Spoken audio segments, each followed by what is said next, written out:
გარდა იმისა, რომ აშენებენ ცათამბჯენებს და ეგენი ცათამბჯენებს აშენებენ მე-19 საუკუნის ბოლოდან, ანუ ეს არის 30-იანი წლების მშენებლობა, აი, რასაც ხედავთ, ხო?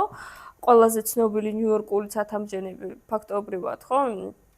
რა ქვია, Chrysler Building-ი და Rockefeller ცენტრი და რა ქვია, Empire State Building-ი, ხო? სამი დიდი ყველაზე ესეთი ცნობილი ცათამბჯენი. სამივე არის არ-დეკოს უკაცრავად სტილში, სამივე არის 1930-იან წლებში აშენებული, ხო? როგორც ვქვი, ცათამბჯენები მანამდეც ჰქონდათ. ანუ ამხელა სიმაღლის არა, უფრო მოგრძალებული გაბარიტების, მაგრამ ეს იდეა უკვე არსებობდა.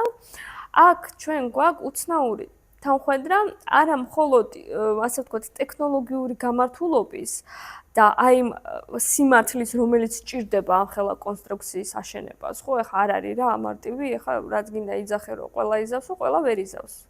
ჩვენ გვაქვს თბილისში გადახრილი კორპუსები და რაღაცები, ხო, ვიცით ყველა, ანუ ძალიან დიდი შრომაა ეს, დიდი მონდომება ჭირდება, გარდა იმისა, რომ კაპიტალი ჭირდება, მაგრამ თვითონ დეკორატიული შემადგენლობის თვალსაზრისით ეს მშენებლობა არის, როგორ გითხრათ, ახსავსე დეკორატიულობით და ფუფუნებით, სწორედ იმიტომ, რომ ამათ არ აინტერესებთ მხოლოდ ხისტი კონსტრუქცია. ამათ ჭირდებათ, რომ რაღაცნაირად შემოსონ კიდე ეს ყველაფერი რაღაცა ლეგენდარული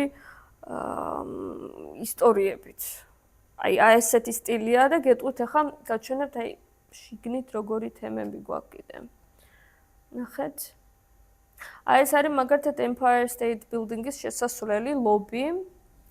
უზარმაზარი სიმაღლის ჭერი არის და ფაქტობრივად რას ხედავთ? ნახეთ. ოქროთი და ვერცხლით გაწყობილი ჭედურობაა და გამოჭედილი არის რეალურად თვითონ აი ეს შენობა, ხო, რაშიც ვიმყოფებით. ანუ თავის საკუთარი თავის ძეგლი აქვს შიგნით რა. ესეც საინტერესო მიდგომაა და რატო ახლა რა არის, ასე ვთქვათ, სულის ჩამდგმელი ამ სტილის?